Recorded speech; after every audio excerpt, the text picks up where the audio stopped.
Welcome back to the Morgan Show. I'm Sierra Burnett, and up first with football, they lost to the University of Albany 17-23. The women's cross-country team won their meet at the University of Maryland Eastern Shore, and later on, we will be featuring one of Morgan State's best defensive players, Erick Hunter. Let's get into it.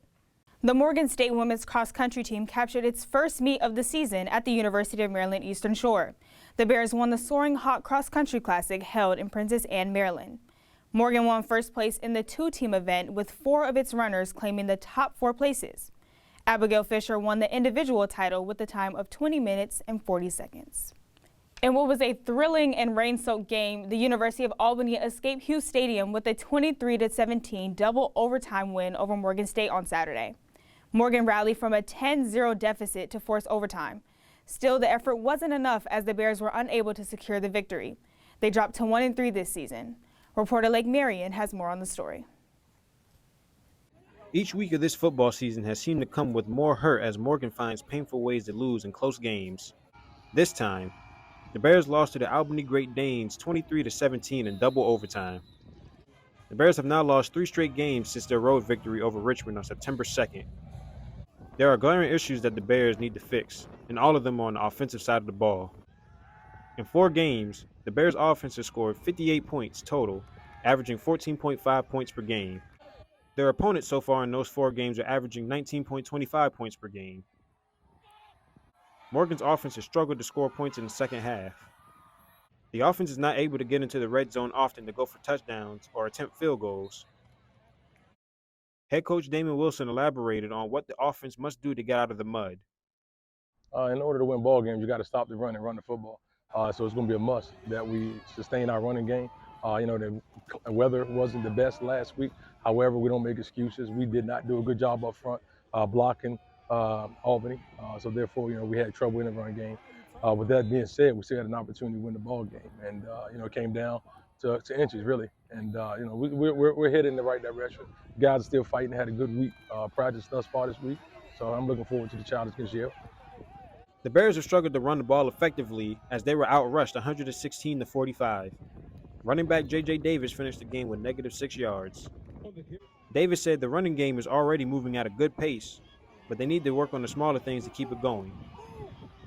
I mean, we were knocking off big runs. It was just we were getting holding calls. We were doing a lot of stuff to set ourselves back. Like we probably had 100 rushing yards got called back just off holding. So I don't think it's necessarily the run game they need to get going. It's just a little thing like technique and stuff. Once we pick that up, everything will get rolling and we'll get on track.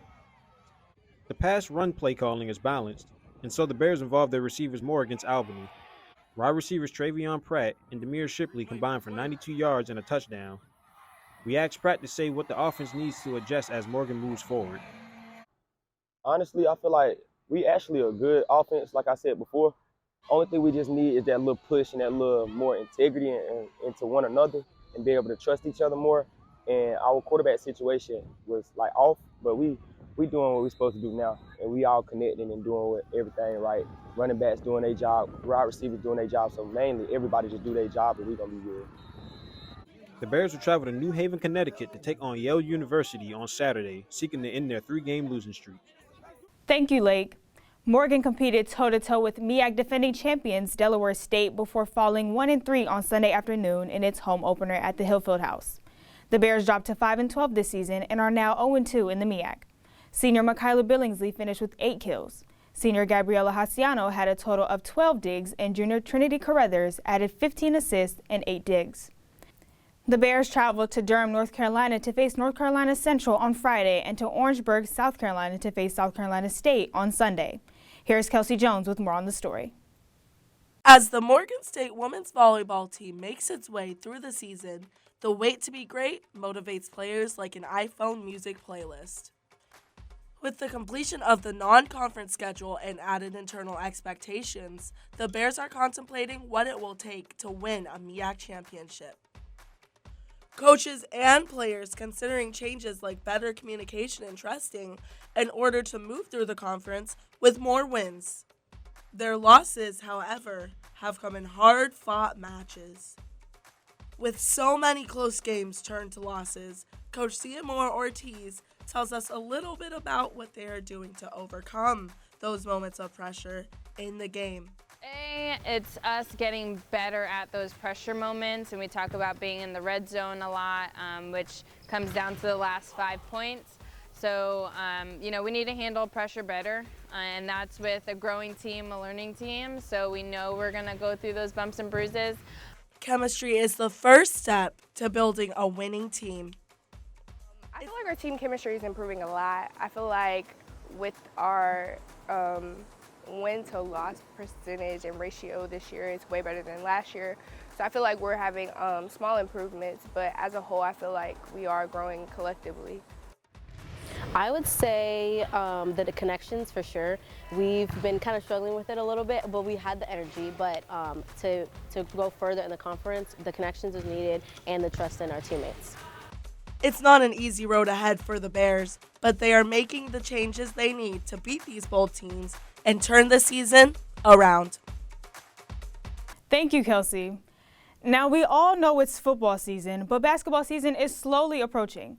Morgan's head basketball coach, Kevin Brodus, did a lot of recruiting this summer as he brought in 13 new players. They officially started practicing on Monday and are getting ready for their season to begin in November. In an interview with Coach Brodus, he said, as my guy Dion would say, we're coming. Morgan State's men's basketball program is mourning the loss of Blake Bozeman, a former Morgan State basketball star who was shot and killed this past Saturday. Bozeman is the son of former Morgan State men's basketball head coach Todd Bozeman. Those close to the young Bozeman recalled his stellar career where he played from 2011 to 2015. They also remembered him as a family man and mentor who gave back to his community. Bozeman was determined to help young athletes, and he invested in their futures after sports. He started the Pivot Group, whose goal was to encourage athletes to enter into business. Teammates and family members said his positive influence and selflessness helped inspire others around him to be better. Bozeman is survived by his 3 children and wife. For a year, we've wondered what wrestling would look like, and now we have a chance to see what the MEAC's only Division I wrestling program has to offer.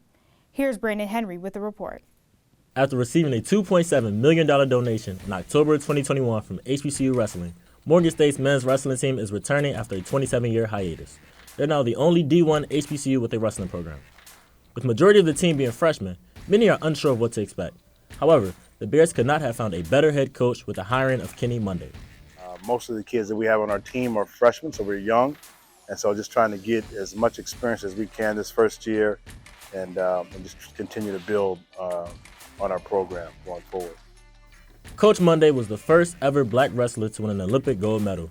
He's a 3-time Olympian, National Wrestling Hall of Fame inductee, and throughout his career, he's coached 30 national champions and 50 All-Americans. The freshmen have high hopes as they've been working extremely hard, and they expect the work to show and to put the NCAA on notice. I think we're going to start off pretty strong. A lot of people are underestimating a new team, but over here at Morgan State, we're working pretty hard to be one of the top programs in the country. So I'm excited, and Morgan State fans should be excited as well. Put the NCAA on watch right now. So they start competing against other schools November 5th. This season will set the foundation for many years to come. Erick Hunter's teammates call him E40, like the West Coast rapper. He's not from the Bay, but he does make plays. This E40 plays 6 instruments and is very musically inclined. I caught up with him this week to get a glimpse of his life off the field. Erick Hunter committed to Morgan State in 2021. He arrived from District Heights, Maryland, and almost immediately made an impact on the football field, collecting 36 total tackles as a freshman. He ended his sophomore year with 77 total tackles. Now in his junior year, he has 35 tackles through only 4 games. He leads the MEAC with 21 solo and 14 assisted. Hunter is fast. He's physical, and he's relentless. His style of play has set the defensive tone for the season. He won MEAC Defensive Player of the Week and Box Troll National Player of the Week after Morgan's upset victory over the University of Richmond on September 2nd. He's become the type of player offensive coordinators talk about in pregame meetings. Opponents make sure to account for number 40. He's living up to those expectations. However, we're going to continue to, load him with information and opportunities to make plays so he can lead the ball club. Hunter first picked up a football when he was 5 years old. He saw his father's excitement about the sport on TV, and his curiosity led him to play with friends in the neighborhood. Soon enough, he asked for a helmet and what he called at the time a number shirt, hoping to impress his dad. I was kind of like, dang, like, what's this hype about? Like, why is he so excited at the TV? And then, I kind of just fell in love with it too. understanding like how much it can change your life and just the fun. Hunter dedicated time to football, but it didn't consume his life. He made time for his other passions. He produces music and plays 6 instruments. I play the piano, the violin, the double bass, the stand-up bass. That's my main instrument, actually, stand-up bass. I play the marching snare, marching tenor, and the marching bass drum. Hunter learned the violin in 5th grade, picked up the stand-up bass in 6th grade, started producing beats along with the piano in 7th grade. He's most accomplished in the stand-up bass. Toby Hunter, Erick's father, stoked his son's interest in making beats. Mr. Hunter, a former rapper, said YouTube tutorials didn't exist and it was important for him to build skills. Hunter's father provided all the necessary tools he needed to create original music. I actually had some friends who composed music or were producers, and they came over a couple times and gave him some tutorials, and he took off with it. Producing beats is time-consuming. Hunter spent hours in the studio, sometimes 5, sometimes 6, maybe even 8, pushing buttons and tweaking sounds. Usually when I make the melody, that's usually the part that takes the longest because it's like you gotta find like what you're thinking about.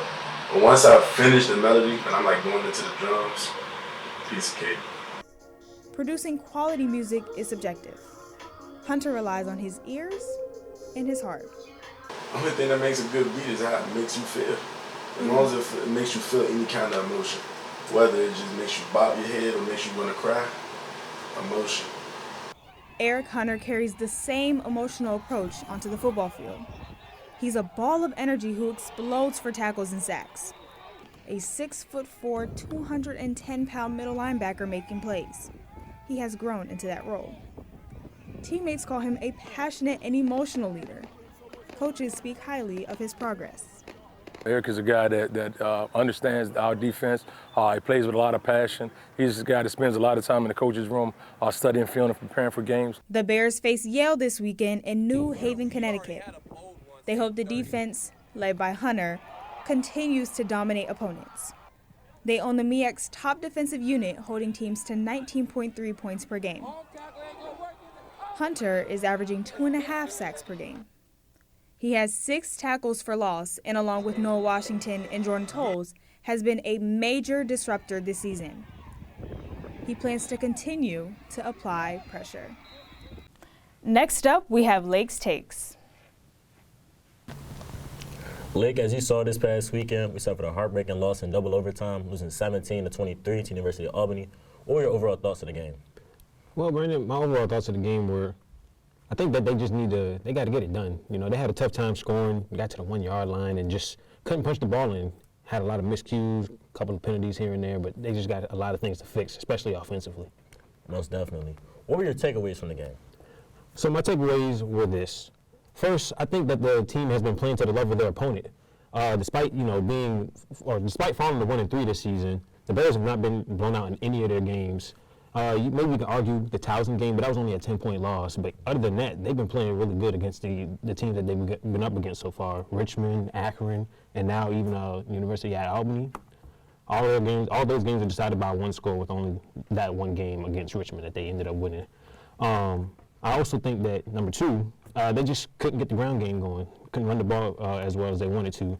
The Bears offense finished with a total of 45 yards on Saturday, and the run game just wasn't effective this weekend. I know it was raining, but you would think that getting the run game going during the rain would actually be the one thing that they would do really well. But they had to rely on the passing game this week, and they succeeded in that, but they still got to find out a way to get the run game going. J.J. Davis only finished with -6 yards, unfortunately, so there was that. Defense just can't do it all every game. That's another thing. Once again, the Bears through 4 quarters, defense did everything that they could to keep the Bears in the game, and the offense just got to find ways to generate points. They couldn't get into the red zone often, and whenever they did, they either took like a sack or had way too many penalties. And speaking of penalties, that's my 4th take. The Bears were penalized 11 times for 95 yards. Had 1 holding penalty late in the game where they had J.J. Davis actually have that one really good run for 33 yards, but it got called back because of a hold. All those holds and the penalties, it all leads to miscues at the end of the day. And even in the 4th quarter, they got that 1 fumble for the defense. They got the fumble, picked it up, and couldn't run it in. So there was also that. And then lastly, it's a game of inches. Doesn't matter if it's from the 1 yard line or from the 50. If you can't punch the ball in from the 1 yard line, the offense just got to get it together, man. It's just, they were on Albany's 1 yard line. They were right there, had 4 opportunities, and they ended up getting a penalty on third down, brought it back 5 yards, couldn't punch it in. Thanks, Lake. Now back to you, Sierra. I'm Sierra Burnett, and for all of us here at The Morgan Show, thank you for watching. Tell my story across the world, look mama, I'm doing it right. Yeah, I'm a man, but I still cry, and it's hard to sleep right at night. See, I'm a soldier, and I'm getting closer to the life that I like. Cause we getting older, life getting shorter, I'm married to match my off-white. Really living a movie, you ain't me, so I don't care what you used to.